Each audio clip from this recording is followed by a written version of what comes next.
India is a funny country without sense of humour. सदियों बाद जब ये दुनिया इस पे उल्का गिरेगा, सब कुछ खत्म होगा, नई अर्थ बनेगी, फिर से पेड़ आएंगे, फिर डायनासोर आएंगे, डायनासोर मरेंगे, फिर इंसान आएगा, तब वापस ह्यूमर आएगा। और उम्मीद करता हूँ वो हिंदुस्तान जो बनेगा वो बिना ऐसे लोगों के बनेगा, जहाँ पे India will be a funny country with sense of humour.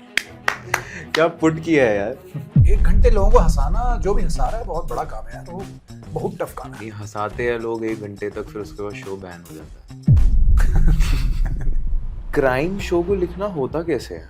Real cases आते हैं, उन पे डिसाइड करता है चैनल कि इस पे बनाना है, बट वो रियल केसेस को ट्वीट किया जाता है। उनका सिंपल है कि दिखाओ मत, दिखाने के एंटिसिपेशन में। जो हॉरर का होता है ना, हॉरर और सेक्स दिखाने का सेम एंटिसिपेशन। भूत अगर दिख गया तो मजा नहीं आता, भूत आने वाला है। इसी तरह साउदर्न इंडिया में क्या था कि अगर लड़की का पूरी साड़ी नीचे गिर गई, मजा नहीं उसमें। थोड़ा एंटिसिपेशन, कब उतारेगी पूरा। जनता बैठी हुई है, साउदर्न इंडिया, क्राइम गया भाड़ में, अभी उनको भाभी को देखना है। भाभी को पैप तो नहीं किया मैंने, एक बार पीआर किया अपना, मेरा लास्ट सैटरडे रिलीज हुआ था। हाँ, मतलब आपको बोला या आपने अपनी नहीं, मेरे इच्छा से? मैनेजर ने बोला कि करो एक बार, आर्टिकल छपाते हैं, ये सब करते हैं। मेरे को बड़ा ऑकवर्ड लगा, तो मैंने इस बार सिक्सर रिलीज हुआ या आगे भाई नहीं, टफ है। बम्बई में 2 तरह के प्यार होते हैं। जनता का प्यार मिला हुआ है मुझे, क्या एक्टर है भैया, क्या रवीश करते हैं आप, आपने सिक्सर देखी, आपका स्पिरिट देखी, जनता का प्यार। एक होता है बैंड्रा का प्यार, लाइफ में पैसा कमाना है, यूरोप घूमना है अगर, तो बैंड्रा का प्यार चाहिए। जरूरी नहीं है कि आपने किसी शो में बहुत अच्छी एक्टिंग की, अगर वो एक्टिंग बैंड्रा वालों ने नहीं देखी तो आपकी कास्टिंग नहीं होगी। आप करते रहिए अपने आराम नगर में, कहीं भी अच्छी एक्टिंग। मैरिज ने कुछ बदला आपके क्रिएटिव आर्क में? मैरिज ने ब्लेसिंग बदली, लक्ष्मी इसीलिए कहते हैं ना, अच्छी वाइफ ही दिशा दे पाती है आपको। दिस इज नॉट इनफ, पैसे कमाओ। पैसे कमाओ।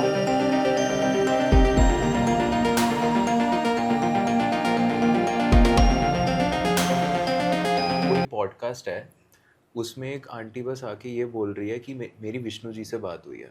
हाँ, मैंने भूत देखा। मैं भूत तो ये भूत वालों ने सबसे बड़ा स्कैम चला रखा है। भूत तो फिर भी वो कह रही कि विष्णु जी ने मुझे डराया कि वो सब कह रहे हैं कि भगवान सब में है, पर मैं सबके साथ नहीं हूँ, और उसके बाद दुनिया खत्म होने वाली है 2028 में। 2013 से पोस्टपोन कर दिया, भगवान कहते हैं रेडी हो जाओ। कल की अवतार आएगा उनके। मैं बोला तो उसकी कह रहा है कि एक ही फ्रेम है, वो बंदा बात तो कर रहा है, हाँ। बट उधर कोई नहीं है। उसने वो भी बहुत ट्रेंड चल रहा है हाँ, उसका। फेक पॉडकास्ट है वो, क्या है उसका, क्या बोलेंगे पता नहीं। क्योंकि वो फ्रेम चलता है ना आजकल, वायरल बहुत होता है वो चीजें। हाँ, नहीं, अगर आप ये स्मार्ट, ये फिर भी स्मार्ट तरीका है कि अगर आप बात इंटरेस्टिंग कर रहे हो, हाँ। भले उस साइड कोई नहीं सुनने के लिए, और आप कुछ ज्ञान दे रहे हो, और उस ज्ञान में कुछ अगर है कि मैं रुक के सुनूंगा इंटरनेट पे, तो ठीक है, चलेगा, दैट इज ऑल्सो गुड।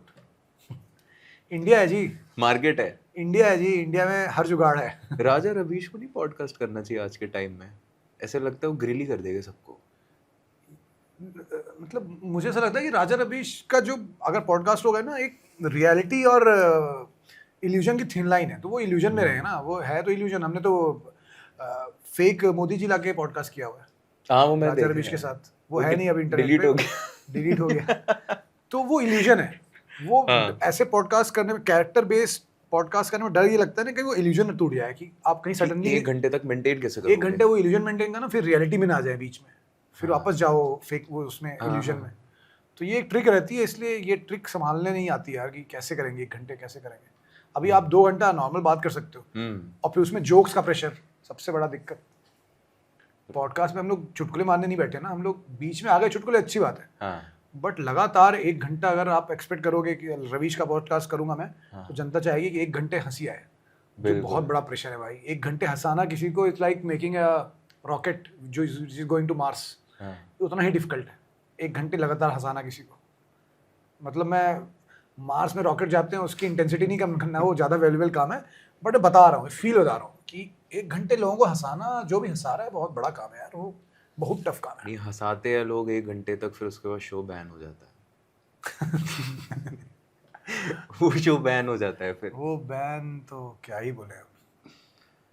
लेकिन मेरे को एक चीज़ आपसे पूछनी थी शिवांकित भाई, जैसे ना जो लोग स्मॉल टाउन से आते हैं और उसके बाद फिर वो जाते हैं बड़े शहरों में, चाहे दिल्ली हो गया, मुंबई हो गया, अब इधर 2 रास्ते हैं इस बंदे के पास। या तो एक बहुत मस्त पैशनेट आदमी बन जाता है और फिर अपने काम में लग जाता है, दूसरा जाता है हाउस पार्टी करने, जहाँ राजा रवीश आके रेड मारते हैं। हाँ, क्या है ये यहाँ पे, क्या चीज़ है ये? आई थिंक तुम लोग काफ़ी हैंगओवर है तुम लोग को रवीश का। मैं ज़्यादा उनकी बात नहीं करता हूँ क्योंकि वो भी अभी मेरे कंपटीशन हो गया ना। पहले तो एनडीटीवी में थे तो ठीक है, दूर दूर हमारा। अब क्या independent है। अब इंडिपेंडेंट यूट्यूब आर्टिस्ट है वो, हम भी हाँ। यूट्यूब आर्टिस्ट हैं, हमारा भी कंटेंट यूट्यूब में जाता है रवीश वगैरह। हाँ। तो सवाल एक बार सॉरी फिर से मैं रवीश सवाल बेसिकली था इसके अराउंड कि कैसे स्मॉल टाउन से निकल के लड़के के पास 2 चॉइसेस होती है। या तो वो रवीश की हाउस पार्टी वाली जो ऐसी हाँ। हाउस पार्टी में जाए जहाँ रेट पड़ेगा। बट तुम्हें नहीं लगता कि जो दिखाया है आर्यन खान ने वैसी रेट पड़ने से बेटर है कि रवीश कुमार की ही रेट पड़े। एक यूथों का दुश्मन है, एक यूथों का वफादार है, तो तुम क्या चाहते हो? वफादार ही हाँ। अच्छी बात ये ना कि रवीश अगर रेड मार रहा है तो वो यूथों का वफादार है हाँ, ये तो सही बात है है। ना। तो अगर रेड मारी और तुम्हारे हाथ में अगर कुछ है तो वो बोल सकते हैं एक हमको पिलाओ जी। तो आप वो नहीं बोलेगा कि चलो तुमको ले चलता हूँ जेल। हाँ, तो शायद ऐसे शेयर कर लेगा। शेयर कर लेगा। हाँ। तो इसलिए वफादारी है ना उनकी यूथों के प्रति। यूथों को डंडा ही मारेगा बट शेयर कर लेगा वाली चीज़। पर on a serious note, Mumbai as a शहर आपको कैसा लगता है उस टाइम जब आप आए थे एंड अब, because you are now residing there technically? यार आई थिंक बहुत ब्लेस्ड हूँ मैं कि काम करने वाले लोग अगर मुंबई में रहते हैं ना तो बहुत ब्लेस्ड हैं, क्योंकि मुंबई का work culture, work ethic is supreme है। वर्क एथिक सुप्रीम है, वर्क कल्चर है सुप्रीम है। आप अगर एक चीज़ कुछ करना चाहते हो अपनी लाइफ में काम वाइज, आपके लिए 10 लोग खड़े हो जाएंगे वो काम करने, वो एग्जीक्यूट करवाने। हालांकि उनको पैसा दोगे सब करोगे, बट मैंने देखा है कि पैसे दे के भी है ना प्रोफेशनलिज्म आता। लोगों का पैसा दे देते हो बट वो प्रोफेशनलिज्म आता नहीं है। वो बहुत नेचुरल चीज़ है, वो आनी पड़ती है। बहुत सही बात है।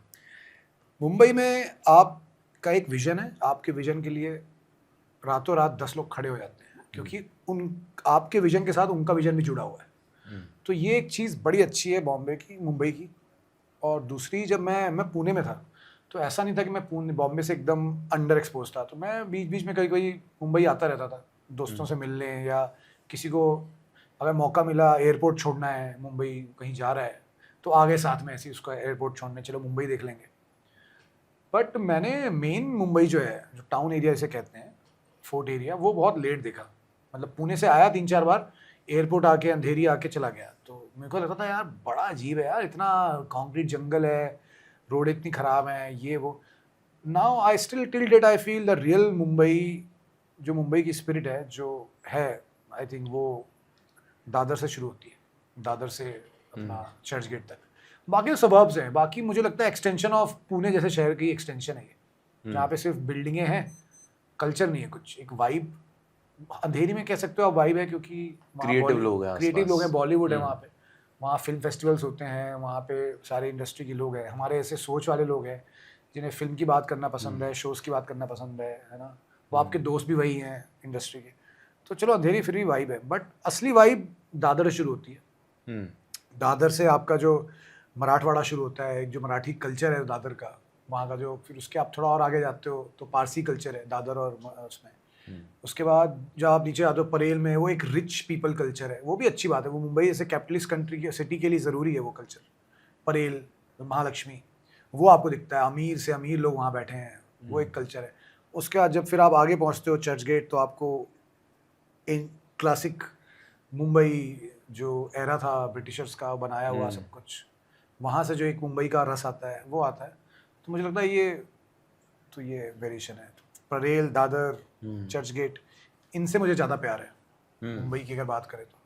पर वाइब वाइज कोई फ़र्क नहीं लगता कि पहले आए थे जब ऐसे ना सपने लेके, और अभी काइंड ऑफ वो सपने पूरे हो रहे हैं, या फिर कुछ पूरे हो भी गए होंगे? वो मेरे को नहीं होता क्योंकि मैं बहुत सिनिकल आदमी हूँ। मैं कभी नहीं बोलता सपने पूरे हुए। मैं, क्रिस्टियानो रोनाल्डो की एक लाइन है कि उससे किसी ने पूछा व्हाट्स योर फेवरेट गोल, तो उसने बोला मैंने मारा ही नहीं अभी तक। तो मैं इतना सिनिकल में, वाइफ मेरे को समझाती रहती है खुश हो जाया करो, कुछ अगर हो रहा है लाइफ में अच्छा। और ये प्रॉब्लम है, ये साइकोलॉजिकल प्रॉब्लम है। मैंने इसलिए थेरेपी भी लेना चाहूँगा, अभी तक ली नहीं है, और ये थेरेपिस्ट से ही सॉल्व होगा। मेरे हाथ में ये बचपन से प्रॉब्लम है कि मेरे हाथ में जो खिलौना है उससे खुश नहीं हूँ मैं, मुझे वो खिलौना चाहिए। जबकि आपको उस खिलौने की खुशी होना, मतलब आप चाहते थे कि कभी ये खिलौना आए, मैं खुश हूँ। हाँ, जब वो आ गया तो खुशी नहीं है, फिर वो दूसरा खिलौना चाहिए, विच इज़ नॉट राइट। नहीं होना चाहिए ऐसा। ऐसे तो ज़िंदगी में हमेशा आपको कमी लगेगी कि अरे यार मेरे को चाहिए, वो चाहिए, ये चाहिए, वो चाहिए, वो चाहिए, ये चाहिए।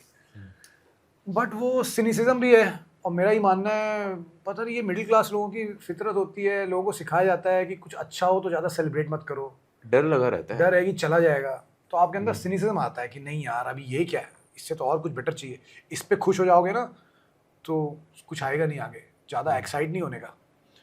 तो मैं अपनी, मेरे को लोग रियलाइज़ कराते हैं कि नहीं भाई तेरे साथ ये अच्छी चीज़ हुई है, तो इसको काउंट कर एज अ ब्लेसिंग, ग्रेटिट्यूड दिखा, भगवान को बोल कि थैंक यू। मैं ऐसा होता ही नहीं है, मुझे लगता है नहीं यार ये कुछ नहीं है, अभी इससे बड़ा चाहिए कुछ, इससे बड़ा है, मैं नहीं मानता ये अच्छा किया है मैंने। तो वो चल रहा है, तो वो जद्दोजहद चल रही है, और वो बहुत कोशिश करता हूँ मैं कि खुश हो जाऊँ, कुछ मिल रहा है जो, बट हो नहीं पाता हूँ, वो सिनिसिज्म इतना भरा हुआ है ना दिमाग में कि नहीं यार ये क्या है ऐसा।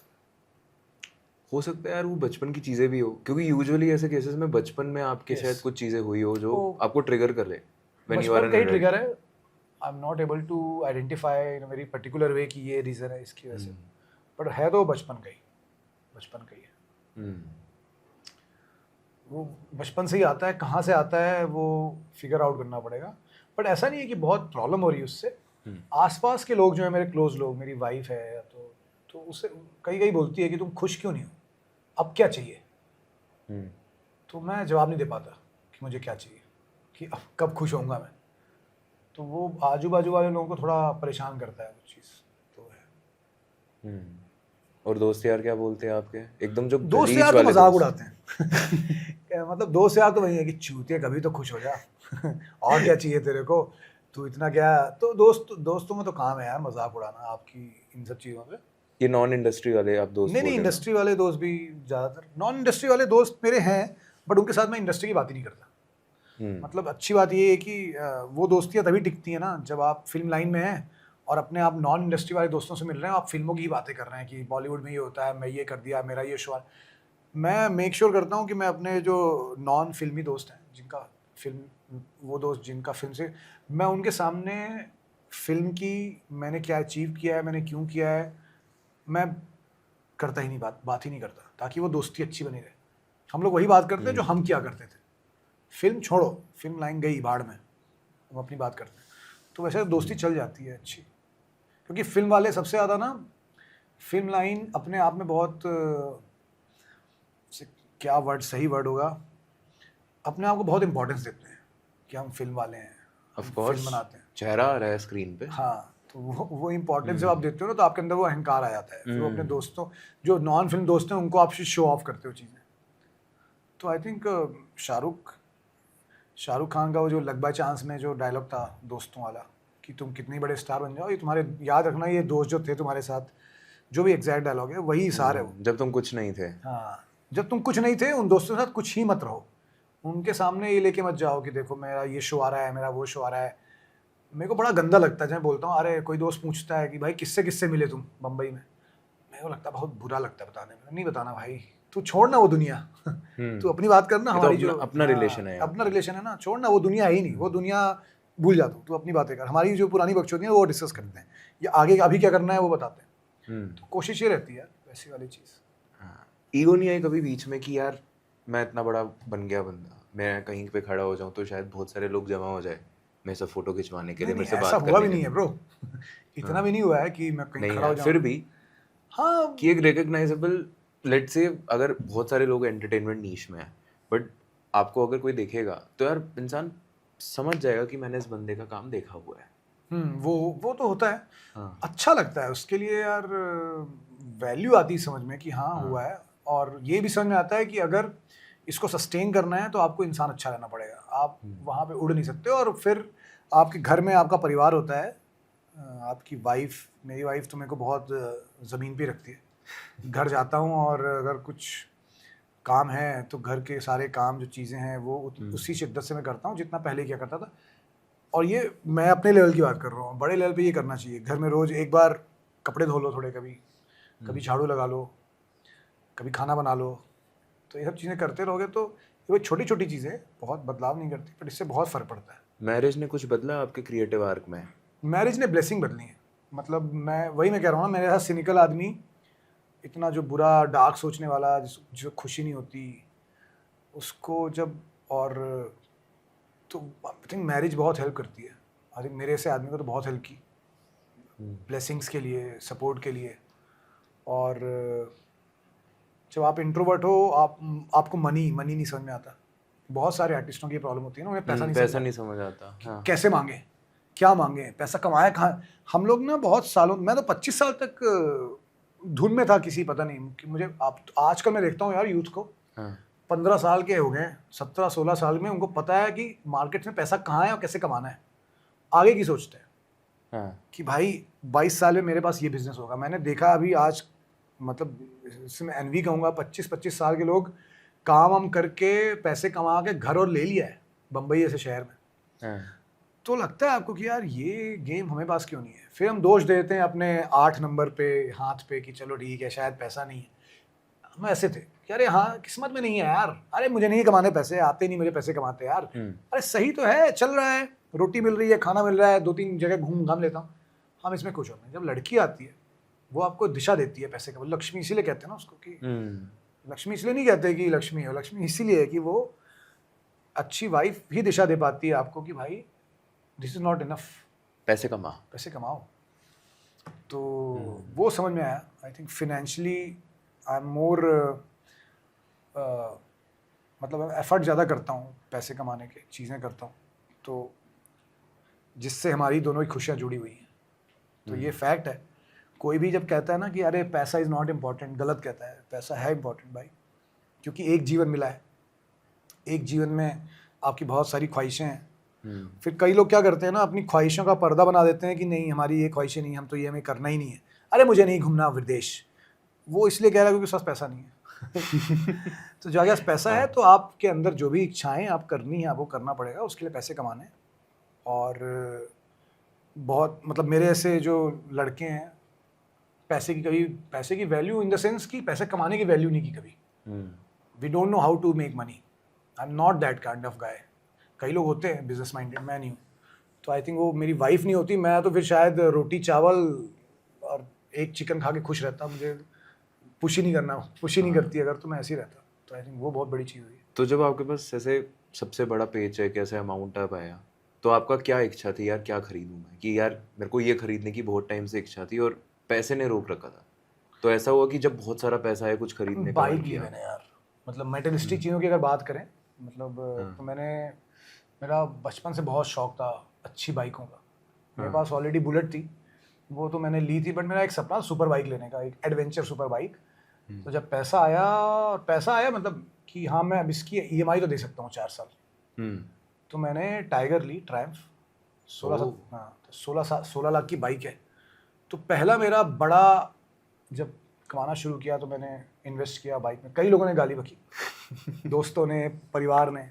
16 लाख सुन के, 16 लाख में तो यार गाड़ी आ जाती, होंडा सिटी आ जाएगी यार, तुम मतलब क्या कर रहे हो, अच्छी गाड़ी स्कॉड आ जाती 16 लाख में, और तुम साले बाइक ले लिए। और ये वाली बातें कि अरे देखो बाइक 20 लाख की हो, 16 लाख की हो, 50 लाख की हो या 2 लाख की हो, जब बारिश होगी तो भीगोगे ही, ऑफ कोर्स। जब धूप आएगी तो लगेगी ही, जब गिरेगी तो गिरेगी, है तो 2 ही चक्के, गिरेगी वो भी। तो ये सारी बातें मेरे को की गई थी, बट मैंने बोला, कान में लगाया ईयरफोन, गया शोरूम पे, बुकिंग कर दी। और तो मेरा पहला मेटेरियलिस्टिक जो था वो था। दूसरा मेटेरियलिस्टिक डिज़ायर मेरा वाइफ दोनों का है कि हमें भाई मरते दम तक जितना दुनिया घूम सकते हो घूम लो। एक वो होता है ना कि मैं आज यहाँ बैठा हूँ, मेरे पास टाइम नहीं है, बट मुझे पता है कि मैं कल 8 दिन के लिए इटली आ सकता हूँ, मेरे पास इतने पैसे हैं। जाऊँगा 8 दिन इटली किसी याच में रहूँगा, वहाँ पे समुंदर में, अमाल्फी कोस्ट में, वहाँ मस्त वाइन पीऊँगा, खाना खाऊँगा। मैं भले करूँ नहीं, ना करूँ मैं, क्योंकि नहीं है, मैं आज शूट चल रहा है, टाइम नहीं, but that feeling of knowing that you can go, you have the money to do it, yes, that feeling makes you live.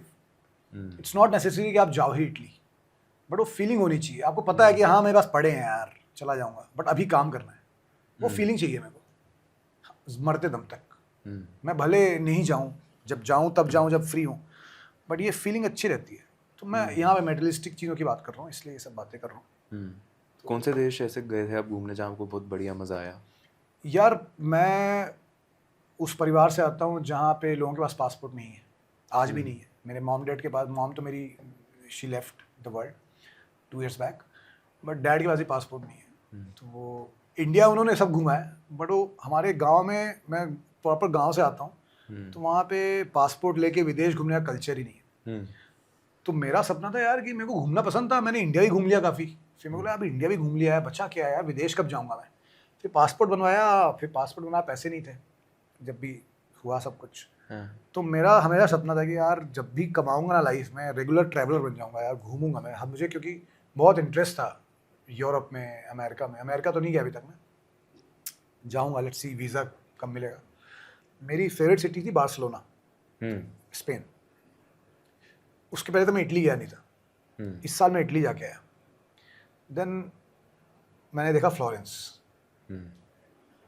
Florence से इतना प्यार हो गया कि अब बार्सिलोना और सिविया जो सब मैंने देखा था, ये ग्रेनाडा वगैरह स्पेन में, और भी जो शहर हैं, वो फ्लोरेंस जैसा कुछ नहीं है यार। मेरा वही, मैं मेरी वाइफ से वही बात करते हैं कि हम लोग यार कभी पूरा इटली भले नहीं घूमे, कभी ऐसा हो कि एक हफ्ते की छुट्टी मिली है, फ्लोरेंस गए, वहाँ बैठे, सिर्फ फ्लोरेंस रहे, वापस आ गए। तो फ्लोरेंस ने अलग ही कुछ मैजिकल दुनिया में ले जाता है वो शहर। That city something else. वो मैं I can't experience the vibe. अगर आप गए होगे या जाओगे तो समझ में आएगा आपको। It's a part of Italian Tuscany के northern central part of Italy में आता है। सेंट्रल नहीं, नॉर्थ सेंट्रल, थोड़ा नॉर्थ भी है और थोड़ा सेंट्रल भी कह सकते हैं। Beautiful city. सो वो है। कभी लाइमलाइट आप क्रेव करते हो in regard, because you are a writer but you are also an actor and now you are becoming more mainstream, तो आपका काम ज़्यादा आ रहा है सामने, कि पहले स्किट्स थी, अब मेन स्ट्रीम वेब सीरीज़ में या फिर इवन मूवीज़ में भी वो चीज़ें सामने दिख रही है। तो कभी ऐसा होता है यार लाइमलाइट की यार अटेंशन मेरे ऊपर रहे? नहीं, मिल जाती है तो अच्छा लगता है, क्रेव नहीं करता। I don't put extra effort to get the limelight.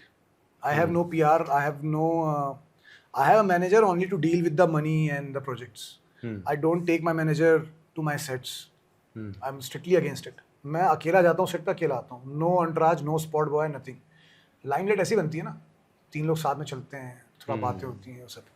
मुझे इस फ्यूडल मेंटालिटी से ही प्रॉब्लम है इस देश की, कि मेरा एक कॉफ़ी पकड़े, एक मेरा बाल बनाए, एक मेरी कंघी पकड़े, एक मेरा बैग लेके आए, है ना, एक मेरा, मैं बड़े स्टारों की बात कर रहा हूँ, हमारे ऐसे जो लेवल पे हैं वो 2 तो रखते ही हैं मिनिमम। अच्छा, आपके पीयर्स जो आसपास है वो करते हैं? हाँ, मतलब 2 तक की वैल्यू है हमारा, सबकी अपनी अपनी औकात होती है, औकात के हिसाब से होता है। तो मैं भी 1-2 वाले स्टेज पे हूँ।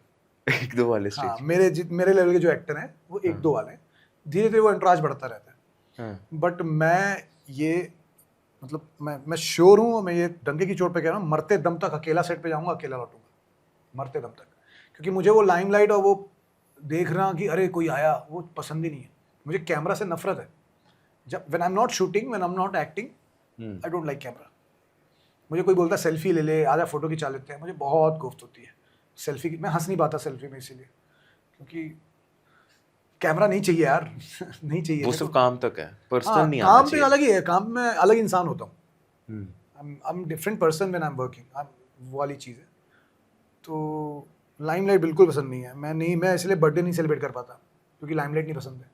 जिस दिन कोई बोलता है ना today is your important day, मेरा उस दिन हो जाता है माइंड ब्लास्ट। चलो गए आज मेरा इंपॉर्टेंट डे, आज मुझे कुछ एक्टिंग करनी पड़ेगी। मुझे पसंद नहीं। मुझे बर्थडे कोई विश करता है, विश करे ठीक है, अगर मैं घुसा कमरे में और आपने 10 लोगों ने सरप्राइज प्लान किया है, मैं ऑकवर्ड हो जाऊंगा। कई लोग होते हैं सर, बट मुझे वो limelight other than industry in general पसंद नहीं है। मतलब मैं प्रीमियर्स में भी जाता हूँ, अवॉइड करता हूँ मीडिया को। कई बार फिर लोगों ने बोला कि मीडिया को अवॉइड करो, उनको लगेगा तुम एरोगेंट हो। ये परसेप्शन आपने मीडिया को बाइट नहीं दी तो उनको लगा एरोगेंट हो। मैं पीछे से निकलने की कोशिश करता हूँ ताकि मेरे को देखे ना, बात ही ना करें। जब मेरी कोई फोटो खींचता है ना ऊपर से नीचे, मीडिया वाले ऐसे फोटो खींचते हैं, कहीं प्रीमियर में जाओ जूते तक की, मैं बड़ा ऑकवर्ड होता है, ऐसा लगता है कोई चेकआउट कर रहा है मेरे को, और मैं नहीं बता दिखा। तो फिर मेरे को लोगों ने बोला कि ऐसा मत किया कर, क्योंकि उनको ये मीडिया वाले चिढ़ जाएंगे तो फिर तेरे को बाइकआउट ही कर देंगे। वो होता है कि उनको लगता है कि ये एक्टर एरोगेंट। फिर मैं बोला नहीं भाई, ये मैं अब जाता हूँ तो फोटो अगर बोलते खिंचा लेता हूँ, बट मैं बोल नहीं पाता हूँ। फिर जो प्रीमियर्स वगैरह में आपसे पूछा जाता है ना कि कैसी लगी फिल्म, कुछ रैंडम क्वेश्चन होते हैं सोशल मीडिया PR के, इतना ऑकवर्डली आंसर करना पड़ता है मेरे को, क्योंकि मैं ऑकवर्ड रहता हूँ कि यार ये कहाँ फंस गया हूँ, इतनी सारी लाइटें चमक रही हैं। हम्म, तो जब तक कैमरा है ठीक है, मैं तभी अलग इंसान रहता हूँ ना। हम्म, जब मैं शूट कर रहा हूँ तो अलग इंसान हूँ ना, मैं किसी कैरेक्टर में हूँ, तो पता नहीं उस कैरेक्टर को प्रॉब्लम नहीं हो रही होती है। जैसे ही मैं शिवांकित बन जाता हूँ मुझे प्रॉब्लम होने लगती है। नहीं अब नहीं चाहिए कैमरा। हाँ, अब एंड नहीं ड्यूरिंग चाहिए, सच लाइमलाइट में नहीं चाहिए। कॉन्वर्सेशंस अभी भी जैसे कैमरा नहीं तो तो है। चलो बातें कर रहे हैं ना, हाँ, तो इस पे चिल है। चिल है, इस पे चिल है। ये मैं अपनी, क्योंकि अपनी स्वीकृति से आया हूँ, अपने विल से आया हूँ। मैंने अपने आप को 2 दिन पहले ही बोल दिया, तुम्हारे से बात हुई, 2 दिन पहले अपने आप को मना चुका हूँ मैं ना, चीज़ें करनी है तो चलता है। ये थोड़ा मतलब ब्लैक एंड वाइट नहीं है, ये ग्रे है, कहीं कहीं तो ग्रे है। मतलब ऐसा ऐसा ब्लैक एंड वाइट नहीं है कि यहाँ कैमरा यहाँ नहीं, वो बीच में कहीं ब्लर है कुछ, मुझे खुद नहीं पता। वो कभी कभी बहुत ज़्यादा ऑकवर्ड रहता हूँ, कभी चिल रहता हूँ, सारी चीज़ें। पर उसमें क्योंकि आज के टाइम में आप देखोगे पैप कल्चर इतना आ गया हुआ है कि जाएंगे बाहर से फोटोज खींच ली, मैं क्लिक किया कर एक दी। बार, नहीं मैं पैप तो नहीं किया, मैंने एक बार पीआर किया अपना। मेरा लास्ट जब सिटाडेल रिलीज हुआ था हाँ हाँ, तो मैंने किया। मतलब आपको बोला या आपने अपनी नहीं, मेरे इच्छा मैनेजर से? ने बोला कि करो एक बार, आर्टिकल छपाते हैं, ये सब करते हैं। मेरे को बड़ा ऑकवर्ड लगा, तो मैंने इस बार सिक्सर रिलीज हुआ या आगे जो, भाई नहीं, इतने पैसे जाते हैं और ये ताम झाम एयरपोर्ट पे जा रहा हूँ, ये सब, वो तो वहाँ तक तो नहीं गया था मैं, बट नहीं हुआ यार, बहुत वो टफ है। वो लाइमलाइट का ही पार्ट है इसलिए। तो लाइमलाइट पता नहीं क्यों नहीं पसंद है, ऐसा कोई एक्सप्लेनेशन नहीं है। बस मैं हल्ला नहीं कर पाता अपने होने का, अपने होने का डंका नहीं पीट पाता, पसंद नहीं है। एंड आगे भी मतलब क्योंकि आपकी इंडस्ट्री ऐसी है कि आगे इच्छा आएगी कि यार इसके बाद नेक्स्ट स्टेप क्या, कि मैं और फेमस कैसे हूँ और फेमस कैसे बनूँ, या फिर मेरा और वो स्टेचर कैसे बढ़े। तो उसमें तो लाइमलाइट फिर आपको आनी नहीं ही है आनी मेरा, है। मैं क्योंकि मेरा पहला प्यार राइटिंग है। मैं घर पे बैठ के जब मेरी स्क्रिप्ट अच्छी लिखा जाती है ना कागज़ पे, या ओटीटी है या कोई डायरेक्टर है वो बोल रहा है ना अच्छी लिखी है चलो बनाते हैं, या जो भी है अच्छी स्क्रिप्ट हो जाती है ना, मैं राइटिंग में इतना ज़्यादा वो हूँ कि मेरे को जो खुशी मिलनी है ना वहीं मिल जाती है। हाई मिलना है, जो हाई कहते हैं ना, ये लाइमलाइट होना हाई तो है एक तरह का। वो हाई मेरे को लिख के मिल जाता है ना, तो मेरे को ज़रूरत नहीं पड़ती उतनी यार। मैं अगर सिर्फ एक्टर होता तो शायद मैं उस हाई के लिए कोशिश करता पहुंचने की वहाँ पे, बट राइटिंग वो हाई दे देता है मेरे को घर पे बैठे बैठे। तो हाँ, मैं ये मानता हूँ कि जब मेरा अपना शो रिलीज़ होगा, मेरा कोई भी शो अगर रिलीज़ हो रहा है, सिक्सर हो या आगे जो भी आएंगे शो, उस दिन में I will have my time, I will have that limelight. Okay, today is my day, it's okay to have that limelight. But मुझे दिक्कत उन लोगों से होती है जो किसी और के प्रीमियर पे जाते हैं, और जिसका प्रीमियर है उससे ज़्यादा ड्रेसअप वो हैं, उससे ज़्यादा उनका प्यार। तो मुझे लगता है कि बेगानी शादी में अब्दुल्ला दवाना क्यों हो रहा है भाई? मतलब जो डिजर्व करता है वही ना, जिसका शो रिलीज हुआ है उसको सेलिब्रेट करने दो, उसको लाइमलाइट में रहने दो, उसको अच्छे कपड़े पहनने दो, चलेगा, वो मैं भी करूँगा। बट ये कल्चर ऐसा है ना कि बेगानी शादी में अब्दुल्ले दीवाने, बहुत सारे अब्दुल्ले आते हैं। हाँ आजकल तो होता है, दिवाली पार्टीज होगी, ये सारी पार्टीज होगी चलो उसमें। दिवाली पार्टी में सबका सेलिब्रेशन है, तेरा शो रिलीज हुआ है, अच्छा। तूने पहन रखा है मान ले 20,000 का सूट, मैं तेरे प्रीमियर पे 1 लाख का सूट पहन के चला गया, हाँ, अटेंशन तो आप पे जाएगा। ये केमिस्ट्री नहीं समझ आती मेरे को, ये क्या चल रहा है? तेरा दिन है और लाइमलाइट मैं ले रहा हूँ, ये दस्तूर है इंडस्ट्री का। तो मुझे नहीं समझ आता ये क्या होता है। अच्छा शिवांकित ब्रो, प्रीमियर्स में लोग ऑनेस्ट होते हैं? नहीं होना भी नहीं चाहिए। प्रीमियर पे देखो क्या है कि यार किसी का मैं मेहनत, स्टार्स की बात कर रहा हूँ जो आते हैं। नहीं ये अच्छा कल्चर है, मैं आई एग्री। प्रीमियर्स पे क्या होता है, जो अच्छी बात है कि यार किसी की मेहनत गई है, चलो अच्छी बुरी बात अलग है, वो बात की बात है। बुरा बनेगा यार, आर्टिस्टिक है वो, कभी बुरा बनाएगा, अच्छा बनाएगा, फिल्म खराब हो सकती है, अच्छी हो सकती है।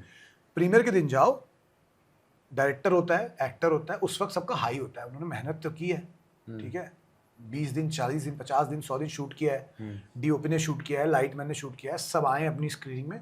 उस दिन कुछ मत बोलो, उस दिन बोलो अच्छा है भाई, मजा आया, गुड बोल के निकल आओ। उस दिन नेगेटिविटी मत फैलाओ कि अरे यार खराब बनाया तुमने फिल्म, मत बोलो।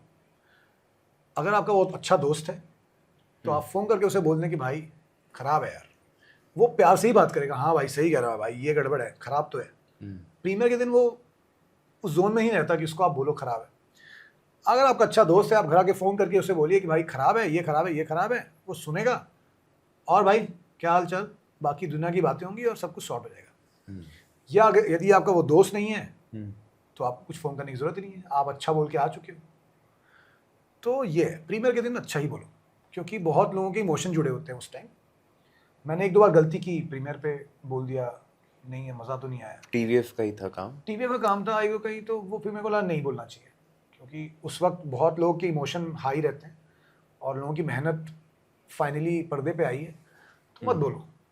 घर जाके अगर अच्छा दोस्त है तो फ़ोन करके करिए दोस्त को कि क्या बनाया बे वो चलेगा।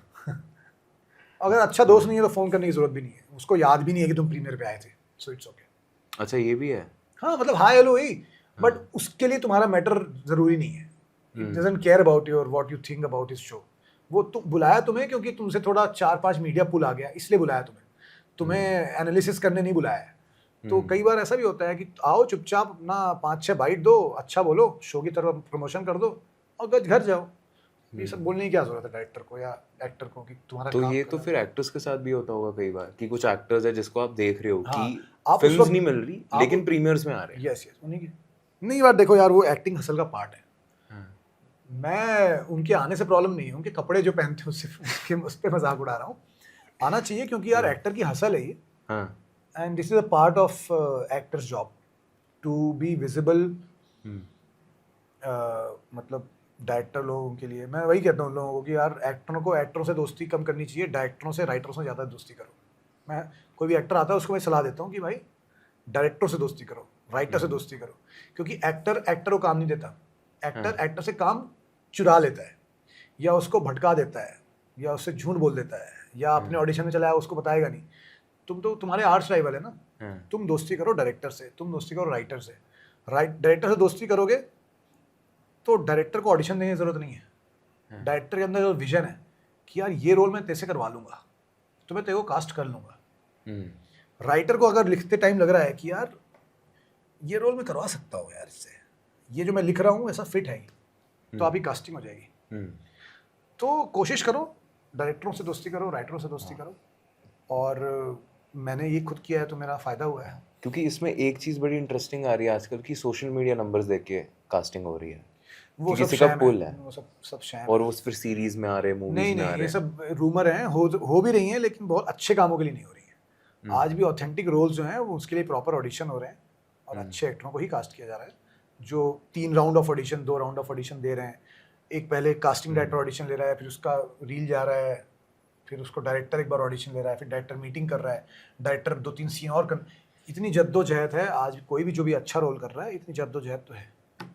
इन्फ्लुएंसर्स को नॉन रेलेवेंट और गेस्ट अपीयरेंस वाले या दोस्त के हीरो वो स्टार नहीं, अच्छे रोल के लिए आज भी अच्छे एक्टर ही कास्ट हो रहे हैं, so that's not a problem. और जो दोस्त के हीरो वो सब है वो आपको ऐसे फेवर बेसिस पे मिल रहे हैं यार? अब मिल रहे हैं तो मिल रहे हैं यार, ठीक है। आई थिंक अगर है मार्केट इन्फ्लुएंसर का तो उसमें कुछ नहीं कर सकते, मिलने दो। एक अच्छे एक्टर का तो इंटरसेक्शन किसी से होता ही नहीं है। एक अच्छा actor is a parallel line which will not intersect with anyone. एक अच्छा एक्टर है वो अपनी जगह बना ही लेगा, उसको ना नेपोटिज्म से पड़ी है ना उसको पड़ी है इन्फ्लुएंसर से। तो मेरा तो ये मानना है कि एक अच्छे एक्टर को नेपोटिज्म और इन्फ्लुएंसर से डरना नहीं चाहिए। तो I think that's what I think. आपको क्या बढ़िया लगता है जब आपको मैक्सिमम लोग या फिर काफ़ी सारे लोग स्पॉट करे तब, खासकर आपकी मिमिक्रीज के लिए, जैसे राजा रवीश हो गया या आपने बहुत सारे पॉलिटिशियंस की मिमिक्री करी है? नहीं, क्या वो बढ़िया लगता है? एक ही की है, योगी जी की है, क्योंकि बाल नहीं है तो बड़ा ऑब्वियस चॉइस था, मेरे को बना दिया इन लोगों ने। तो एक तो वो हो गया, हाँ। और दूसरा फिर आपके मेन स्ट्रीम जो आपकी एक्टिंग वाले रोल्स हैं, तो आपको क्या सही लगता है इसमें कि किससे आपको लोग स्पॉट करें? ये देखो, बम्बई में 2 तरह के प्यार होते हैं जो आपको मिलते हैं।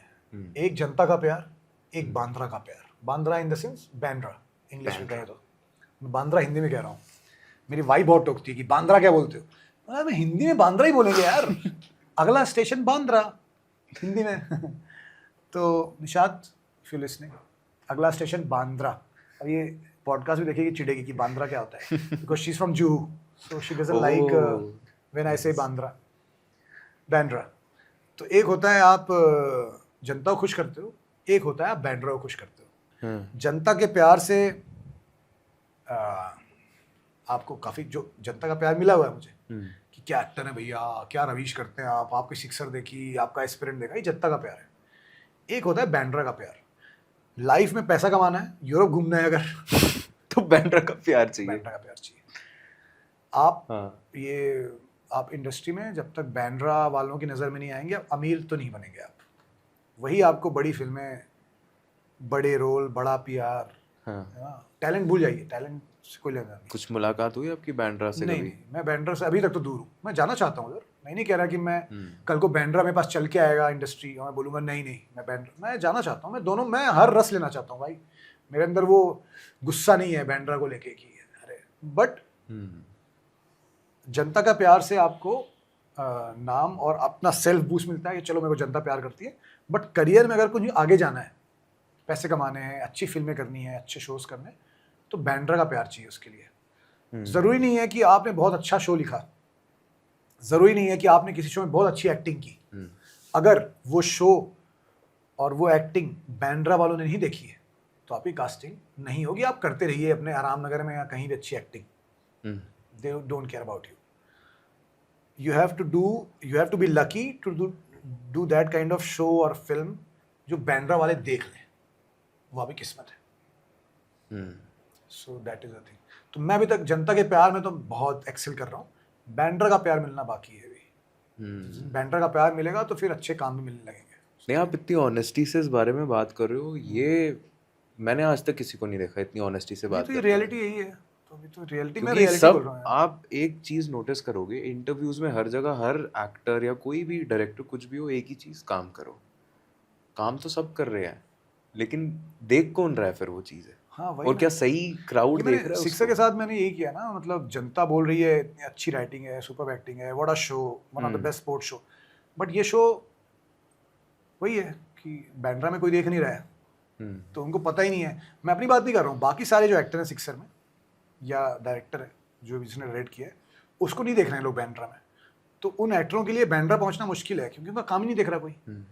जितने भी एलीट रिव्यूअर्स हैं जो रिव्यू करते हैं शोज, जो बैंड्रा लॉबी में रिव्यू करते हैं शोज, कोई किसी ने रिव्यू यूट्यूबर्स नहीं है ना इसमें? नहीं, यूट्यूबर नहीं है, मतलब जो हार्डकोर क्रिटिक्स है, हार्डकोर फिल्म क्रिटिक्स हैं जिनकी एक अच्छी फैन फॉलोइंग, व्यूअरशिप है, जो समहाउ थोड़ा बहुत बैंड्रा लॉबी के भी कहलाते हैं। बैंड्रा लॉबी के लोग उनका रिव्यू देखते हैं, तो उनका रिव्यू बैंड्रा के लोग देखते हैं। बैंड्रा लॉबी के लोग ही रिव्यू उनको नहीं देखेंगे तो हमें पता कैसे चलेगा उनको कि हमने कुछ काम किया। सो ये भी होता है। सो रिव्यूअर्स भी थोड़े अभी वैसा वाला भी है। तो अगर वो बड़े रिव्यूअर आपको रिव्यू नहीं करेंगे तो आपका शो बैंड्रा तक पहुंच ही नहीं रहा है। सो ये भी चीज़।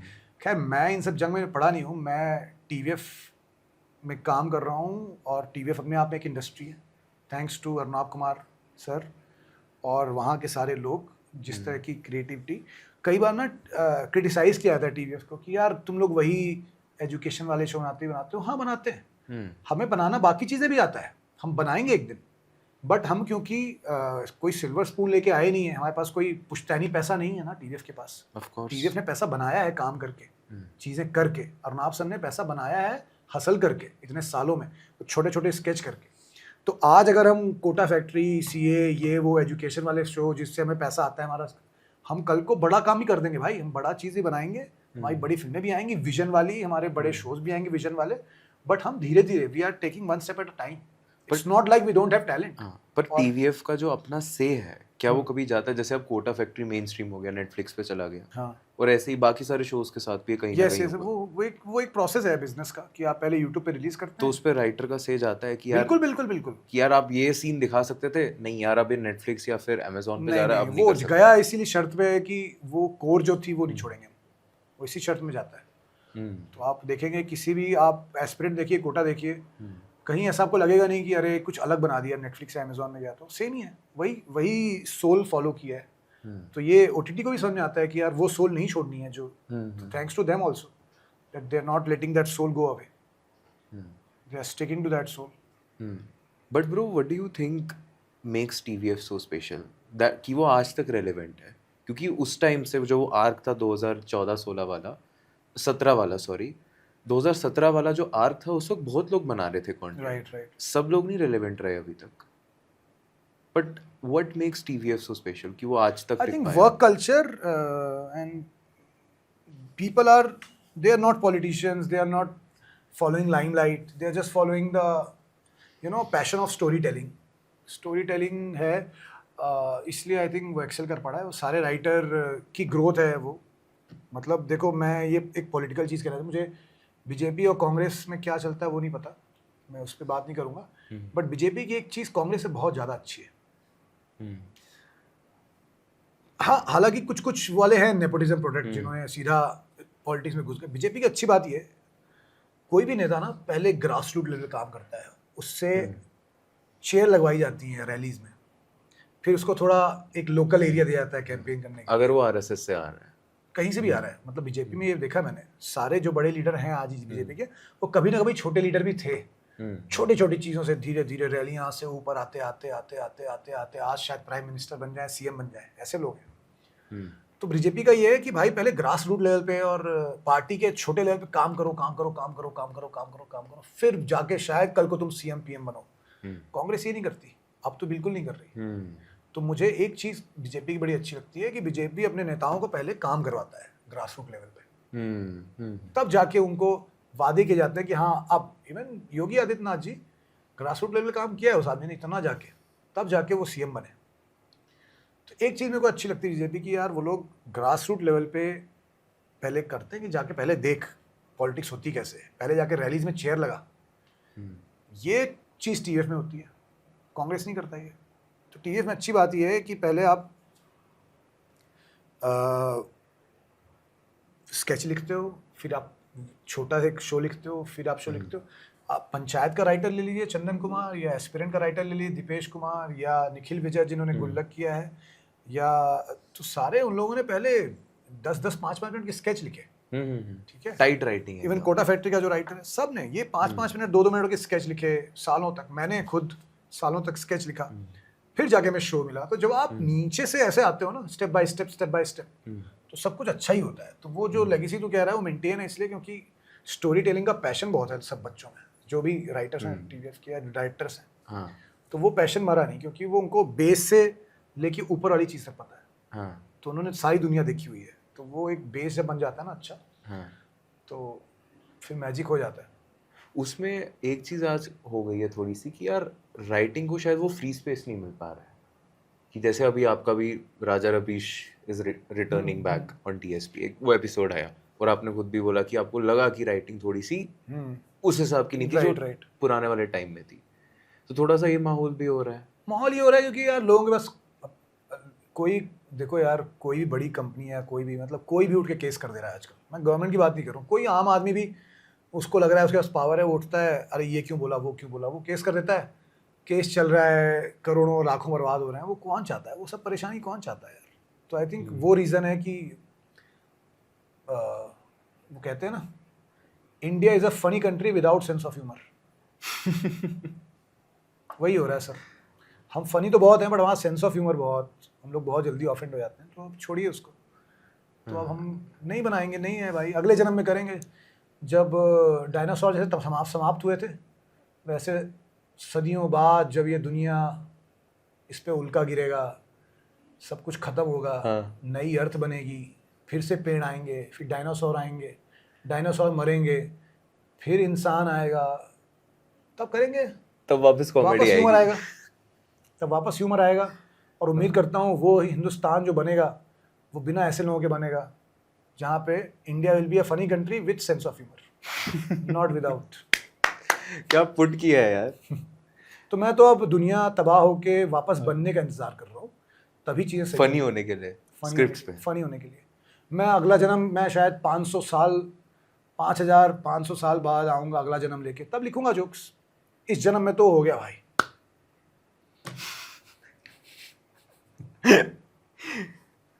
मुझे नहीं चाहिए अपने पे केस और गालियाँ. Simple man, let me live simply, ऐसा है. ये कहानी तो काफी इंटेंस है. क्या अगले दुनिया नए इसके ऊपर स्केच हो सकता है. नए युग की शुरुआत वाली, नए युग की शुरुआत हो रही, इसके ऊपर स्केच हो सकता है. नए युग की शुरुआत होगी, तब हमारे comedy देश के लोगों को पता होगा कचरा कैसे फेंकना है, हमारे देश के लोगों को पता होगा सिविक सेंस क्या होता है, हमारे देश के लोगों को पता होगा कि आप अगर मेरे बाजू में बैठे हैं तो मुझे आपकी स्पेस की रिस्पेक्ट करनी है। हमारे देश को पता होगा कि बहुत सारी चीज़ें। ये बॉलीवुड वालों को भी बोलना चाहिए। अभी आप अगर लाइन से देखो मूवीज जो आई है हाँ। कॉमेडी वाली, हाउसफुल जैसी फ्रेंचाइजी, वही ना, मैं वही कह रहा हूँ उनका ना। हाल देखो आप अभी यार। वही ना, मैं वही वापस कह रहा हूँ कि वो बांद्रा वाले हैं, उनको पता ही नहीं है कि दुनिया में आजकल छोटे छोटे देशों शहरों में और बैंड्रा के बाहर अच्छा राइटिंग हो रहा है, ह्यूमर का, लोग लिख रहे हैं। किसी को हायर ही नहीं करना चाहते, वो किसी को हायर करके लिखवाना नहीं चाहते, पता नहीं क्या चल रहा है। पर अब क्यों हो गया ये? क्योंकि पहले तो नहीं था ऐसा, पहले तो थी। अगर आप हाउसफुल ही उठा लो फॉर एग्जांपल, वो तो फनी सीरीज थी, मूवी ही हंसी आती थी चीज़ों को और उन्हीं लेके। लोगों ने लिखा है जो अब नहीं लिख पा रहे हैं, ऐसा नहीं है कि वो नहीं थे, हाँ। उन्हीं लोगों ने लिखा है। हाँ। राइटर को ऐसा बदल नहीं है, वही लोग लिख रहे हैं। बट पता नहीं यार, पता नहीं यार, शायद इन जनरल हम सब as a writer, as an audience, as a viewer, as a creator, हम सब कहीं थोड़े थोड़े करप्ट हो गए, इजी वे आउट ढूंढ रहे हैं हम लोग, शायद वही रीज़न है। Comfort, easy way out. एक फिल्म अगर मेरी फ्लॉप भी हो जाएगी तो शायद फर्क नहीं पड़ रहा होगा किसी को। आई थिंक उन्हें फर्क नहीं पड़ रहा होगा, उनकी फिल्म अगर फ्लॉप हो रही होगी तो उतना एफर्ट नहीं डाल रहे होंगे। होगा बैंक बैलेंस, पता नहीं मेरे को, I don't know, I have no idea. शायद कल को मैं भी करप्ट हो जाऊँ ऐसे, जब मेरे पास बैंक बैलेंस हो और मैंने कमा लिया है लाइफ में इनफ, तो पता नहीं यार, इसका रीज़न मुझे पता नहीं एग्जैक्ट क्यों ऐसा। कंफर्ट लेवल तो लगता है मुझे, they are not putting effort, मतलब कंफर्ट लेवल है एक, क्योंकि आप एफर्ट तभी कम डालते हो जब आप एक कंफर्ट जोन में होते हो, सो वो होगा आई थिंक एक रीज़न। और इन जनरल भी यार आज के टाइम में सेंसिटिविटी हर चीज़ को लेके आ रही है। अभी CBFC ने सुपरमैन का मूवी आई थी, हाँ, उस पे वो किसिंग सीन था, रणबीर कपूर का, वो जो वेप स्मोकिंग भी हट, वो उसका तो वो तो चलो टारगेटेड वो चल रहा है अटैक एक इंसान के पीछे। बट ये CBFC में क्या हुआ था, अभी सुपरमैन की मूवी आई थी, किसिंग सीन था, एक 3 सेकंड तक दिखाया, बाकी के 6-7 सेकंड काट लिए। अब ये समझ नहीं आ रहा है कि 3 सेकंड तक दिखा सकते हैं, बाकी के सीन काट दिए। तो मतलब वो टाइमर लिखे बैठा था CBFC में कि अच्छा अब 3 सेकंड बाद अनकंफर्टेबल हो जाएगा इंसान। India is a funny country without sense of humour, ये होता है। मतलब ये उतना ही टाइम है जितने टाइम में एक माँ अपने बच्चे की आंख बंद कर पाएगी ऐसे। 3 सेकंड लगेंगे, अगर बच्चा बाजू में फिल्म देख रहा है ऐसे करने में 3 सेकंड लगेंगे उसे, और 3 सेकंड में आंख बंद कर दी और तब तो वो सीन कट गया, तो माँ ने आंख छोड़ दी। 3 सेकंड लगे, अगर वही सीन 7 सेकंड का होगा तो बच्चा 4 सेकंड तक रोएगा, मम्मी मम्मी मम्मी मम्मी मुझे देखना देखना, हल्ला करेगा थिएटर में। तो वो जो 4 सेकंड का हल्ला करेगा बच्चा, वो लोग बचा रहे हैं। तो वो लोग, मम्मी गई, मम्मी छूट गया, 3 सेकंड कट गया सीन। यही सीन अगर 6-7 सेकंड का है तो अब तो 4 सेकंड बच्चे का हल्ला इमेजिन कर ले, तो इसलिए काट दिया था वो। ये मेरी थ्योरी है कि बच्चा रोना नहीं चाहिए, बच्चा रोना उसके पहले ही काट दो, ऐसा आई थिंक ये लॉजिक है। हाँ, तो 3 सेकंड में माँ तो आंख बंद कर रही होगी ना बच्चे की, तो वो 7 सेकंड तक 4 सेकंड बच्चे की चीख निकल आएगी। सो आई थिंक उसके लिए पता नहीं, मैं तो देखो उस दुनिया से आता हूँ। मैंने स्टार प्लस में टाइटैनिक आ रही थी हिंदी में, मैं बिल्कुल कुछ झूठ नहीं बोल रहा हूँ, 2001 की बात होगी, 2002 की बात होगी। स्टार प्लस पे टाइटैनिक हिंदी में आ रही है और Leonardo da Caprio naked Kate Winslet का फोटो बना रहा है, सब कुछ दिखाया जो भी था। मैं तो वो जमाना देखा है भाई, स्टार प्लस घर में मम्मी के साथ देखा मैंने सीन। तो ऐसा कुछ नहीं बिगड़ गया मैं, मेरी सेक्सुअलिटी करप्ट हो गई या मैं कुछ मॉन्स्टर बन गया, बट कुछ लोग बन जाते होंगे सब देख के, तो उनके लिए सब रोका जाता है, पता नहीं। अरे स्टार प्लस बोला ना आपने? हाँ, स्टार इससे प्लस पे याद हिंदी आया, में आ रही थी। हाँ इससे याद आया, आपने सावधान इंडिया के लिए भी राइटिंग करी है। हाँ, लाइफ, वो तो लाइफ होके मैं हाँ, वो राइटिंग की, तभी तो जो वो ह्यूमर लिख पाया सब, जो सावधान पेट्रोल।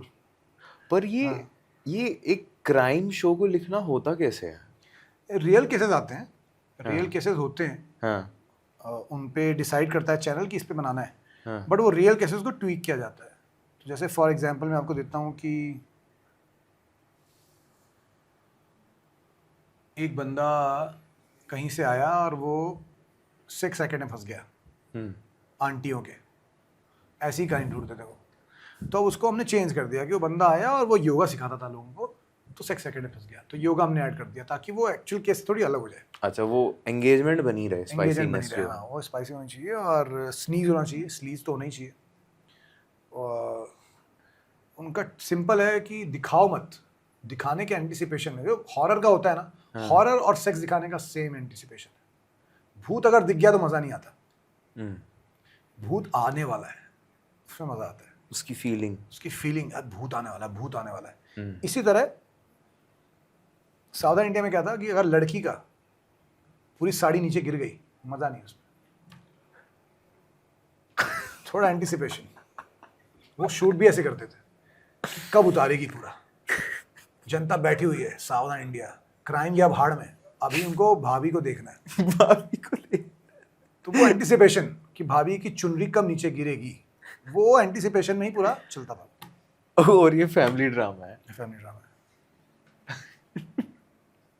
सो वो है, ये क्राइम पेट्रोल में उतना नहीं, सावधान में ज्यादा होता था। सावधान में होता नहीं, है। कुछ अच्छी स्टोरी भी होती थी, हाँ। बट जिसमें थोड़ा सा भी सेक्सुअल एंगल होता था ना कहानी क्राइम में, उसमें फिर वो अच्छे से स्लीज करते थे। मतलब अगर कहानी में ही सेक्सुअल एलिमेंट नहीं है तो ठीक है, वो कहानी वैसे चलेगी, बट अगर है तो फिर वही वाला एंटिसिपेशन तुम खेलो, थोड़ा दिखाओ थोड़ा छुपाओ, पूरा मत दिखाओ। थोड़ा दिखाओ थोड़ा छुपाओ, हाँ, वो वाली चीज़। नहीं, मैं सीरियसली कह रहा हूँ कि अगर कल को मुझे कोई सेक्सुअल एरोटिका बनानी है, तो जैसे ही इरोटिका में सब कुछ दिखा दिया ना मैंने, न्यूडिटी, वहाँ फन चला जाएगा। फन ही उसका है कि अब क्या होगा, कितना कपड़ा उतरेगा दोनों का, लड़का लड़की वाइस वर्सा। तो आई थिंक जो हॉरर जिस तरह से बनती है उसी तरह से आपको एरोटिका ही बनाना है। Anticipation of ghost coming and anticipation of losing all his clothes और हर क्लोथ, वो है। ये इंडियन कंज्यूमर का दिमाग ऐसा नहीं, ये इंटरनेशनल दिमाग ऐसे चलता है। इंटरनेशनल दिमाग है। मेरे लिए अगर एरोटिक सीन अच्छा, मेरे लिए वो एकदम से सब नेकेड हो गए, उससे मज़ा नहीं है। एरोटिक सीन वही है कि धीरे धीरे आप एंटिसिपेशन बढ़ाते हो लोगों का, वही एरोटिक सीन है। आई थिंक वो ज़्यादा वर्क करता है एरोटिका में। क्या बातें करवा रहे हो यार तुम। लोगों को लगा मैं साइड बाय साइड कुछ वाली फिल्में बना रहा हूँ जो उल्लू पे जा रही है, और उसे प्रोड्यूस कौन कर रहा है पता ही है आपको, नाम नहीं लेना चाहता। आपकी ऐसे फेवरेट मूवी कौन सी है? ये बहुत टफ सवाल होता है क्योंकि बहुत सारी है। 3 बता दो कोई आप बढ़िया सी। 3 बता दूं बस, ऐसी 3 होगी तो बहुत आपकी। मतलब टॉप 3 भी नहीं, 3 अगर तुम पूछ रहे हो जो पहले नाम में आ रही है, मैं बता रहा हूँ। Cinema Paradiso, Inglourious Basterds and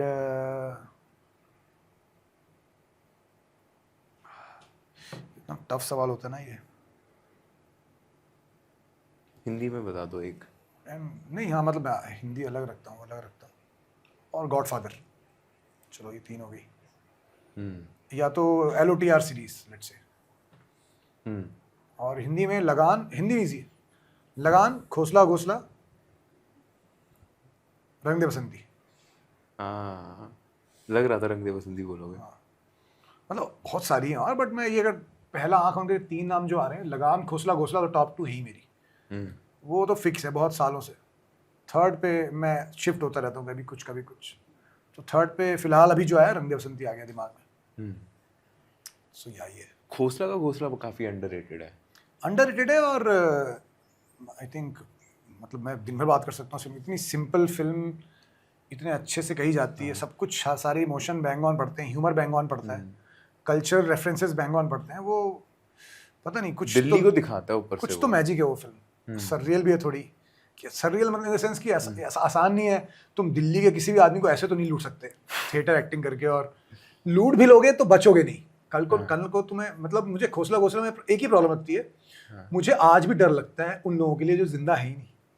film के जो किरदार है, वो फिल्म ऐसा मेरे पे इम्पैक्ट करके गई है कि फिल्म खत्म हो गई, मैं आज तक डरता हूँ कि अगर खुराना को रणवीर शोरी और उसके थिएटर ग्रुप के लोग मिल गए तो क्या होगा उसका। उस एंटिसिपेशन में वो फिल्म तो खत्म हो गई ना, कैरेक्टर तो एग्जिस्ट थोड़ी करते हैं, बट आज भी मुझे डर लगता है उनके लिए कि खुराना उन्हें ढूंढ रहा है हाँ। और एक दिन पकड़ लेगा कि सालों तुम लोगों थे ना वो थिएटर आर्टिस्ट जिन्होंने मुझे मेरा चूतिया काटा। तो imagine that film had that impact in my brain and mind and heart. मुझे आज तक डर लगता है उन लोगों के लिए। ऐसे कोई हॉरर मूवी आपके साथ स्टे करती है? यस, हॉरर नहीं मैं कहूँगा उसे,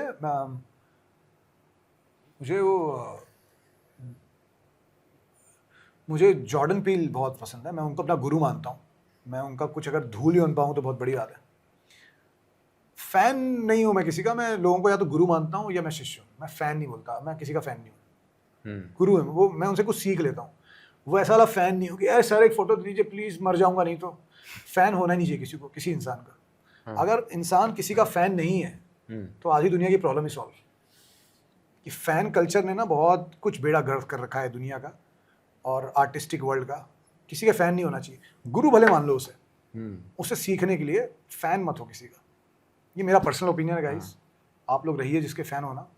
नहीं, जो फैन, ये ओपिनियन बहुत बढ़िया है, बट फिर बैंड्रा वालों के पैसे नहीं बनेंगे। तो मैं फैन नहीं हूँ किसी का। मैं जिनको एडमायर करता हूँ मैं गुरु मान लेता हूँ उनसे फिर कि हाँ ये गुरु है, ठीक है। जैसे भले वो मेरे को जानते नहीं हो बट मैं वो गुरु।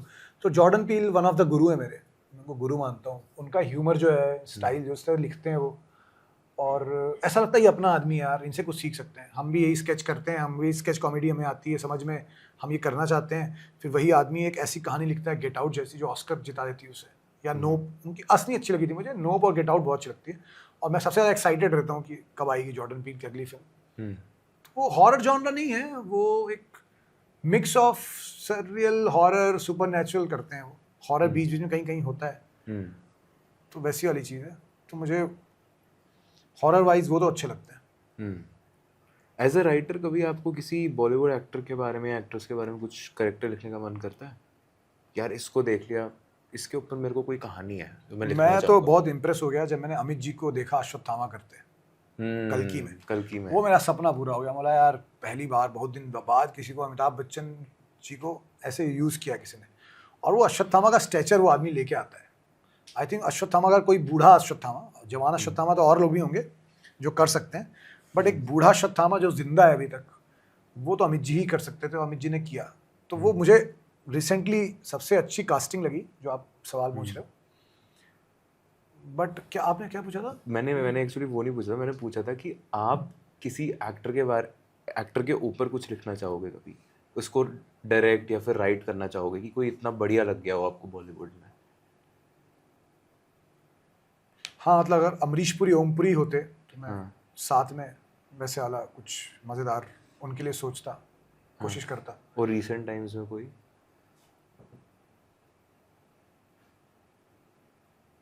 रिसेंट टाइम में आई थिंक जयदीप अलावत के लिए हैं कुछ ऐसे में लगता है कि यार ये अगर मिल जाए तो मज़ा आ जाएगा। मेरी कुछ कहानियाँ हैं जो लगता है मुझे जयदीप भाई उस पर बहुत फिट होंगे। तो फिलहाल अभी मुझे मैं उनके लिए कुछ लिखना चाहूँगा। राइट, सही है। शिवांकित भाई, अभी हम भी almost last part of conversation पे जा रहे हैं, जो रैपिड फायर है। एक बढ़िया सा सोचा है आपके लिए तैयार रखा सिक्सर है। बात कर लो यार। ओ सिक्सर, फिर जाते हैं उधर। सिक्सर का मेरे को एक्चुअली मेरा इसका सवाल था, एक्चुअली हम वो ब्रेक लिया ना तो मेरा वो बीच में मिस हो गया। तो उस पर मेरे को चीज़ ये पूछनी थी कि as a writer and even acting in it, क्योंकि आप स्पोर्ट्स के बारे में एक सीरीज़ बना रहे हो और वो भी ऐसे ग्रास रूट लेवल पे, तो रियलिटी का टच कभी मिस ना हो, वो कैसे मेक श्योर करते हैं कि आप यार बना रहे हो? ऑफ कोर्स हम सबने बचपन से गली क्रिकेट खेला है, सब कुछ है, लेकिन यार हर चीज़ एक्यूरेट होना कि ना, हाँ यार कोई क्रिकेट खेलता होगा वो देखेगा ना, वो रिलेट कर जाएगा वो लड़का। नहीं, सिक्सर के साथ तो आसान ये हुआ ना कि मैंने वही लिखा है जो मैंने जिया है, तो वो आसान हो जाता है, फिर ज़्यादा सोचना नहीं पड़ता। आप कोई कुछ ऐसा लिख रहे हो जो आपने जिया नहीं, उसमें ही सब प्रॉब्लम आ सकती हैं। बट सिक्सर में ना ये चीज़ क्लियर थी कि जो जिया है, जीवन में जो देखा है, वो मैं लिख रहा हूँ। तो कहीं भी मैं श्योर था कि ये जो तुम कह रहे हो कहीं गलत लगे, नकली लगे, फेक लगे, इसका चांस ही नहीं था, क्योंकि आपने जिए वो जो मैंने लाइफ जी है वही लिखी। मेरे जो कैरेक्टर हैं सिक्सर के सारे रियल लाइफ रेफरेंसेस हैं, रियल लाइफ से उठाए हुए हैं। तो मैं कहीं ना कहीं श्योर था कि ये इस फ्रंट में तो फकअप नहीं करेगा। So that is the thing. मैंने सिक्सर के सारे कैरेक्टर अपने पर्सनल लाइफ में देखे हुए हैं, उन लोगों को, उनके किरदारों को, उनकी हरकतों को, तो आई थिंक फ़र्क नहीं पड़ा उससे। प्लस क्रिकेट इतना देखा हुआ है, घूंट के पिया हुआ है, और मेरे से कई लोग और भी होंगे जिनके अंदर क्रिकेट उनका लव है, मतलब जो आप और अपने मतलब शिक्षा में कहता हूँ लोगों से कि it's my love letter to cricket. और ऐसे बहुत लोग हैं इस देश में जो क्रिकेट पर लव लेटर लिख सकते हैं, करोड़ों लोग हैं। तो उन सब के लिए बिहाफ पे मैंने, क्योंकि मैं लिख सकता हूँ, मेरे पास शो बनाने का एक प्रिविलेज है, तो मैंने उन सब के बिहाफ पे एक लव लेटर लिखा है क्रिकेट को, जो वर्क कर रहा है। लोगों का बड़े इमोशनल मैसेज आ रहे हैं about the way we have shown game and friendship around it.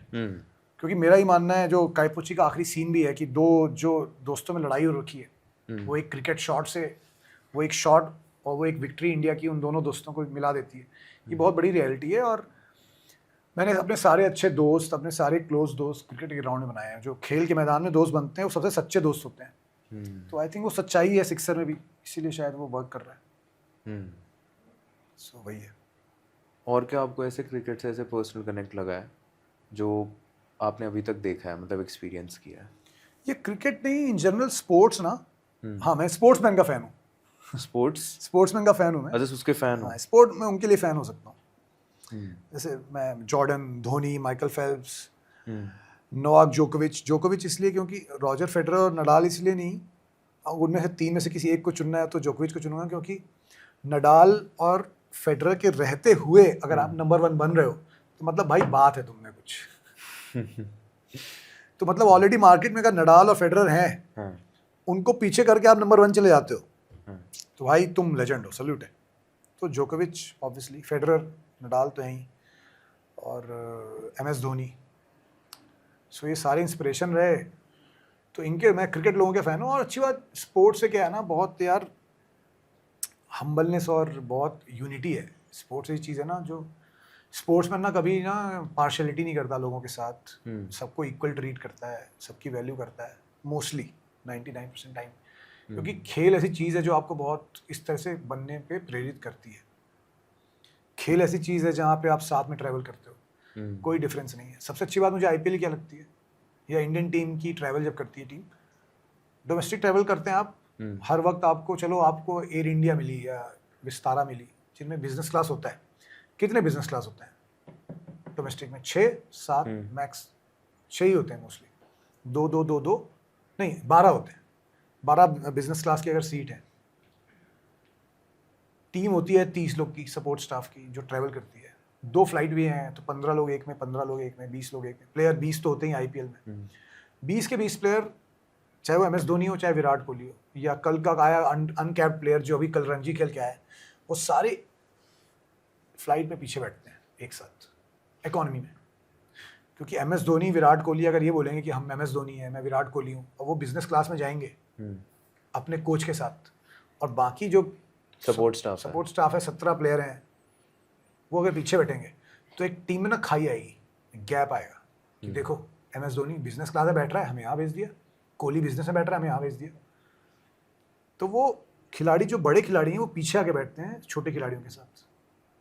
तो वो गैप ही नहीं। स्पोर्ट्स ही ऐसी चीज़ है जहाँ पे सारे लोग ना अपना ईगो साइड में और अपना वो सब साइड में रख के चलते हैं और करते हैं। तो आई थिंक स्पोर्ट्स में ज़्यादा कुछ सीखने को है। स्पोर्ट्स में लाइफ के लेसन ज़्यादा हैं, तो अच्छी बात ही है। स्पोर्ट्स में ना स्पोर्ट्स से ज़्यादा लाइफ सीखने को मिलती है, और ज़्यादा हम्बल लाइफ सीखने को मिलती है। स्टार्स या एक्टर्स तो यार मुखौटा लगा के रहते हैं, मैंने भी मुखौटा लगा ही रखा होगा, जो मैं कई जगह दिखाता नहीं हूँ। तो मैं इसलिए एडमायर, गुरु मानता हूँ इंडस्ट्री के लोगों को, जिनसे सीखना है सीखो, बट ट्रू फैन मैं स्पोर्ट खिलाड़ियों का हूँ। तो वो वाला एक डिफरेंस है। मुझे लगता है कि it's better, easier to follow sportsman. तो वही है कि मतलब ये बिजनेस क्लास का मैंने एग्जांपल दिया एक, तो मेरा ही मानना है कि आप खिलाड़ियों से लाइफ और एक जो ग्राउंड में रहना, हम्बलनेस, वो ज़्यादा सीख सकते हो। तो स्पोर्ट्स आपको इस तरह से ट्रेन करता है, तो इसलिए मैं ज़्यादा स्पोर्ट्समैन और स्पोर्ट्स की ज़्यादा रिस्पेक्ट करता हूँ। तो वो चीज़ है। और अच्छी बात है ना, स्पोर्ट्स में फ्यूडलिज्म नहीं है। प्लेयर अपना किट उठाते हैं, कोई उनका कोई कितना ही बड़ा नहीं है, कोई कितना ही बड़ा प्लेयर हो, स्पॉट थोड़ी होता है कि किट उठाएगा कोई आपकी। किट प्लेयर अपनी सारी किट खुद उठाते हैं, जब एयरपोर्ट पे किट आती है सारी खुद उठाते हैं। तो ये सब अच्छी बात है, इसलिए मैं ज़्यादा जुड़ा हुआ हूँ खिलाड़ियों से और खिलाड़ियों की दुनिया से। ये दुनिया मेरे को नहीं समझाती। फिल्म्स वाली एक कॉफ़ी, एक चाय, एक मेकअप, एक बाल, अजीब है थोड़ा ये। सो या and they have actually some people in sports लोगों को लगता है especially बाल, विराट मैं लोगों को लगता है बाल जो बनाते हैं उन पे चिढ़ रहा हूँ क्योंकि मैं बाल नहीं है। कई लोगों को ऐसा लगता है कि खुद गंजा है और हमारे हेयर स्टाइलिस्ट को बोल रहे हैं। नहीं, पर ये इतनी ट्रू बात है कि कुछ स्पोर्ट्स स्टार्स तो ऐसे हैं जो शायद किसी बॉलीवुड सेलिब्रिटी से ज़्यादा फैंडम एंजॉय करते हैं। फॉर हर एग्जाम्पल जगह दुनिया में, हर जगह दुनिया में। आप अगर इंडिया में देख लो, विराट कोहली के शायद अगर किसी को पता चल गया विराट कोहली कहीं आ रहा हो, वहाँ नहीं, पे हर जगह दुनिया में ब्रो, वही हो जाएगा। वो हर जगह दुनिया में। स्पोर्ट्स ज़्यादा मैच्योर और मतलब क्या इवॉल्व चीज़ है। Any day than a movie business. हमने मतलब मेरा ही मानना है कि इंडस्ट्री में फिल्मों का अप डाउन आएगा, शोज़ का अप डाउन आएगा, म्यूज़िक का अप डाउन आएगा, खेल का अप डाउन कभी नहीं आता। आप अमेरिका ले लीजिए, यूरोप ले लीजिए, फुटबॉल का डाउनफॉल कभी नहीं आया। अमेरिका में NFL और बेसबॉल का डाउनफॉल कभी नहीं आया। इंडिया में क्रिकेट कभी नहीं आएगा। जो भी फेमस स्पोर्ट्स हैं आपके कंट्री के, वो सदाबहार हैं क्योंकि वो ज़्यादा इवॉल्व चीज़ है ना। और एक फीलिंग अलग अटैच्ड है वहाँ पे। मैं इस पे आ रहा था कि अगर सिंपल है, आप अच्छे प्लेयर हो तो टीम में हो, बुरे प्लेयर हो तो टीम से बाहर हो। परफॉर्म किया तो टीम में हो, परफॉर्म नहीं किया तो टीम से बाहर हो। अपनी इंडस्ट्री में ऐसा नहीं है ना, बॉलीवुड में या किसी भी आर्टिस्टिक इंडस्ट्री में कई बार गाड़ी चल जाती है रेफरेंस के बेसिस पे, दोस्ती यारी में कुछ चाम होता है। कई लोग कई बार होता है कि एक्टर अच्छा नहीं है आदमी, बट चाम है आदमी के पास। तो ये वाली बात हो गई कि यार वो बैट्समैन तो खराब है, बैटिंग स्टैंस उसका बड़ा अच्छा है, उसको टीम में रखते हैं। क्रिकेट में नहीं होता ना ऐसा कि यार बैटिंग तो बड़ी हग्गू करता है ये, बट स्टांस क्या सही है यार। लोग उसका स्टांस देखने आते हैं भाई, इसकी बैटिंग देखने कोई नहीं आता, इसका स्टांस देखने आते हैं लोग। ऐसा नहीं होता क्रिकेट में। ऑफ कोर्स नहीं होता। फिल्मों में होता है। अरे स्टार की एक्टिंग देखने कौन आ रहा है, उसका स्टाइल और चार्म देखने आ रहे हैं लोग। तो चार्म पे भी चीज़ें निकल जाती हैं। तो वो वाली चीज़ है। तो इसलिए मैं बोलता हूँ कि नहीं भाई, फिर क्रिकेट ही ठीक है। मेरे को बैटिंग देखनी है ब्रो, मेरे को स्टांस नहीं देखना। नहीं, वही है। और आपको बहुत हार्श गालियाँ पड़ेगी यार, आप चाहे कितने भी अच्छे प्लेयर हो, अगर बाई चांस फॉर एग्जाम्पल कोई इंडिया पाकिस्तान टाइप सिचुएशन हो और आपने भाई प्लेयर है, गलती हो गई या फकअप हो गया कुछ, देश खा बेचेगा आपको यार। आपको सामने गालियाँ पड़ेगी, इम्पैक्ट सामने होगा उसका, प्यार भी सामने और नफरत भी सामने। You can not scam, you can not fool people, you can not force people to give you work. कि नहीं क्या हुआ, मैंने भले 5 डक बनाई है, मैं खेलूंगा 6ठा मैच, नहीं खेलोगे ब्रो, बाहर हो जाओगे। फिल्म लाइन में ऐसा नहीं होता, 5 फ्लॉप देने के बाद भी 6ठी फिल्म कर ही रहता है कोई। सो वो डिफरेंस है खेल और सिनेमा में। इसलिए स्पोर्ट्स हमेशा सिनेमा से आगे रहेगा और रहना भी चाहिए। इसी के साथ हम अपने रैपिड फायर पे आते हैं। हाँ। आपके लिए बढ़िया सा रखा था, शुरू करते हैं इसका। रैपिड फायर का पहला सवाल, एक्टिंग के लिए पैसा इंपॉर्टेंट है या लाइमलाइट? दोनों सेम चीज़ नहीं होती, लाइमलाइट और पैसा। दोनों साथ में नहीं आता। कंफ्यूज कर रहे हो तुम। कुछ लोग हो जाते हैं कई बार कि कुछ लोगों के पास लाइमलाइट आ जाती है बट फिर पैसे की दिक्कत रहती है। पैसा। पैसा। सेंसर बोर्ड को एक वर्ड देना हो, क्या बोलोगे आप?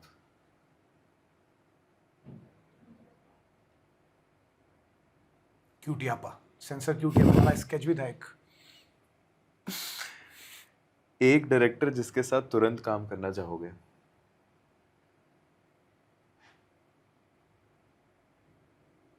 Rishabh Shetty. Whose biopic should never be made? N Raja Mouli sir.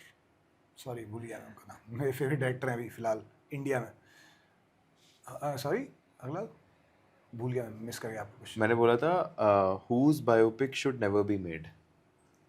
Should never be made. हाँ। जो पास में आई हैं। नहीं, अभी जो आगे बनेगी। whose biopic should never be made? Rahul Gandhi.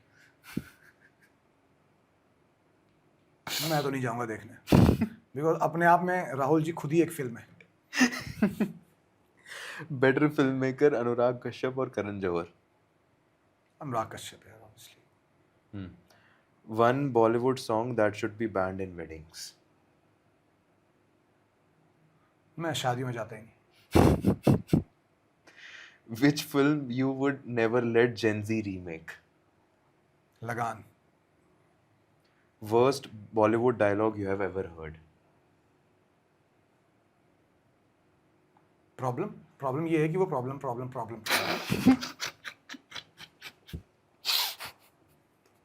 If you had to roast one actor publicly, who would you pick? अरे यार क्यों तुम लोग ऐसा कर रहे हो? One actor I want to roast publicly. हाँ, who would you pick?